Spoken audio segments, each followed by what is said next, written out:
भारतमानांच्या स्मृतीस मी विनम्र अभिवादन करतो आणि आजच्या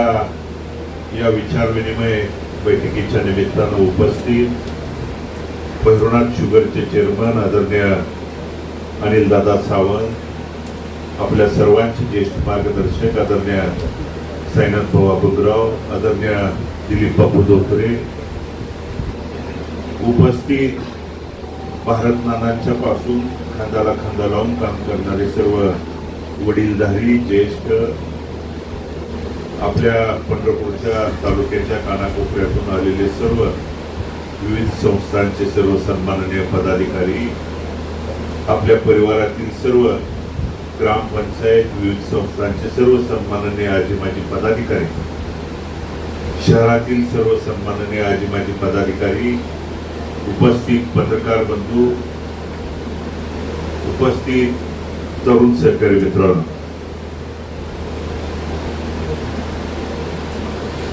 या विचारविनिमय बैठकीच्या निमित्तानं सध्या पत्रकार बांधवांच्या माध्यमातून, प्रिंट मीडियाच्या माध्यमातून आपल्यापर्यंत ज्या काही बातम्या चर्चा त्या ठिकाणी आल्या, त्या निमित्तानं सध्या चालू असलेल्या परिस्थितीवरती आपल्याशी चर्चा करण्यासाठी, विचारविनिमय करण्यासाठी ही त्या ठिकाणी महत्वाची बैठक आज आपल्याला आयोजित त्या दरम्यान केलेली आहे. विधानसभेची निवडणूक झाल्यानंतर आपल्याला पराभवाला त्या ठिकाणी सामोरं जावं लागलं. त्यानंतर अनेकांनी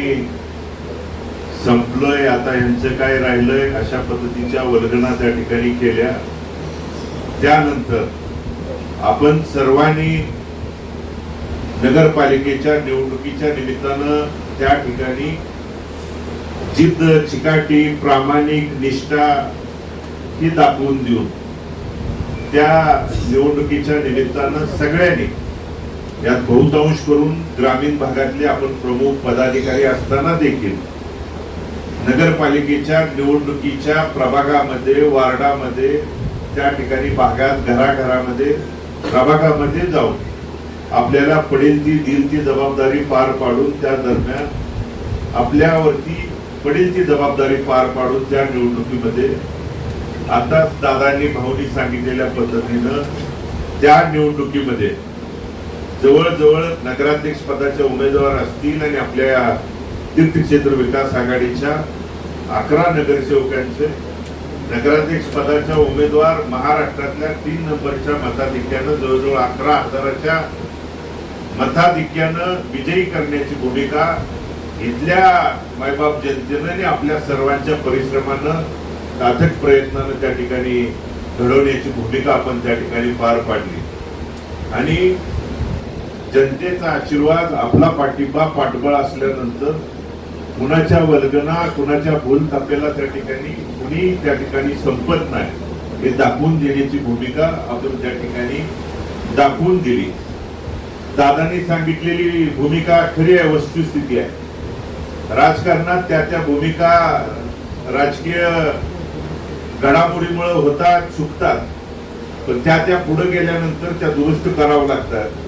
कारण आज जर इथं बघितलं तर मी, अनिल दादा आणि दिलीप बापू, आमच्या तिघाची मताची जर बेरीज बघितली तर 1,30,000 आहे आणि विजयी उमेदवाराची मताची बेरीज आहे 1,24,000. त्यामुळं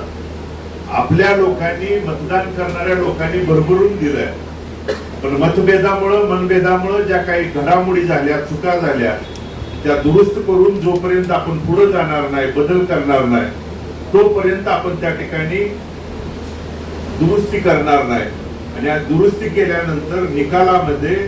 आणि आपल्या लोकांना न्याय देता येईल या भूमिकेतून आपण नगरपालिकेला त्या गोष्टी दाखवून दिल्या.